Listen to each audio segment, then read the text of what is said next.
তো hello viewers, কেমন আছো তোমরা? আশা করছি তোমরা সকলেই ভালো আছো। কালী পূজার সময় হলেই সবার প্রথমে মাথায় আসে কুলবাতপুর, ডিবুসুট আর তেঘড়ির কালী পূজার কথা, কারণ এই তিনটে বড় বড় কালী পূজা হতো একই দিনে। কিন্তু এবছর কুলবাতপুর আর ডিবুসুটের পুজো তো আগেই হয়ে গিয়েছিল একই দিনে, কিন্তু কোনো এক কারণে তেঘড়ির পূজার দিন কিছুটা পিছিয়ে দেওয়া হয়। আজ তেঘড়ির মায়ের পূজার দিন, তাই আমি আর কৃষ্ণেন্দু দুজনে বিকাল 4টার সময় বেরিয়ে পড়লাম মায়ের মন্দিরের উদ্দেশ্যে। আমার আজকের ব্লগটা কিন্তু শুধুমাত্র বক্স লাভার্সদের জন্য। লোকের মুখে শুনতে পেলাম কালী পূজা উপলক্ষে দুটি বড় বড় সেট আপ এসেছে আজ মায়ের মন্দিরের কাছে, তাই দেরি না করে পৌঁছে গেলাম মায়ের মন্দিরে। আর তারপর যা কিছু হলো সব কিছু আমার আজকের ব্লগে আমি তোমাদের সঙ্গে শেয়ার করলাম।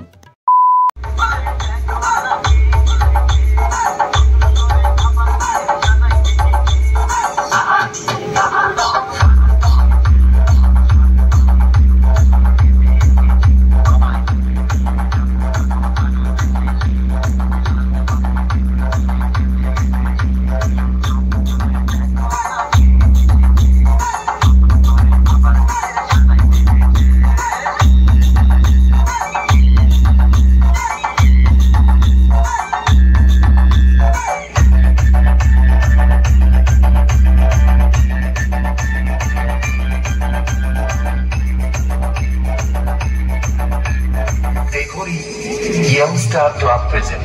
আমাকে কি ক্যামেরায় দেখা যাচ্ছে?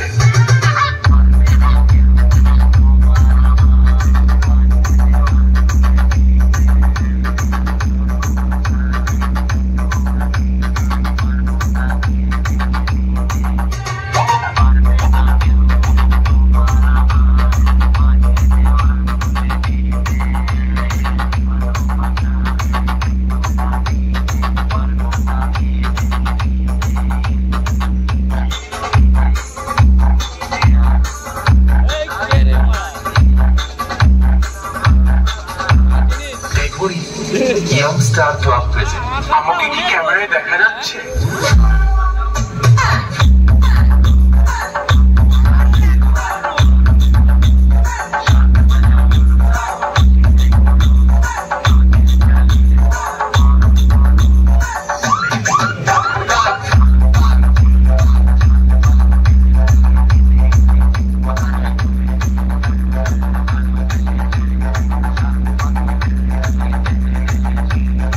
তো এখনো পর্যন্ত তোমরা যেটা দেখছিলে সেটা ছিল মায়ের মন্দিরের সামনের সন্তোষী মিউজিকের সেট আপ। আর এখন আমি রয়েছি মায়ের মন্দির থেকে তারকেশ্বর যাওয়ার রাস্তার কিছুটা দূরেই রয়েছে টাইটানিক মিউজিকের এই সেট আপটা।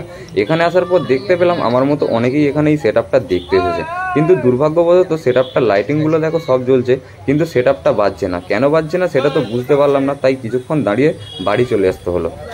न्यू ईयर 2025 हार्दिक हार्दिक शुभकामनाएं। तो दिल थाम लीजिए और सुनिए डीजे बीएम रिमिक्स की तरफ से एक धमाकेदार वाइब्रेशन टेस्टिंग बीट। हमसे जलने वालों अब और जलो, जलते रहो। धन्यवाद।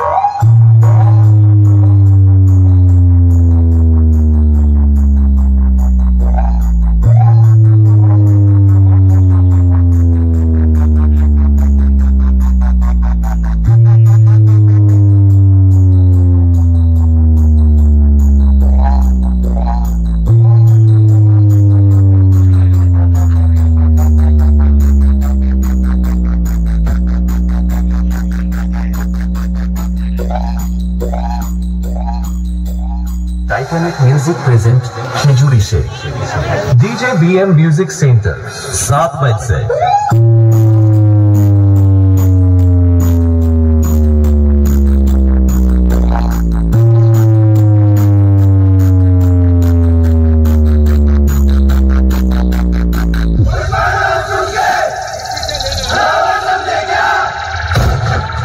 फायर है तू, wild fire.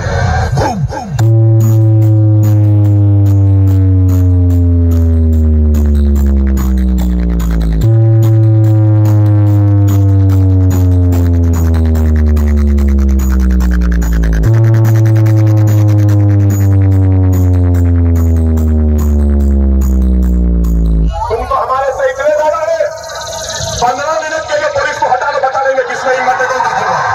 Titanic music present खिजुरी से डीजे बीएम म्यूजिक सेंटर 7 बजे।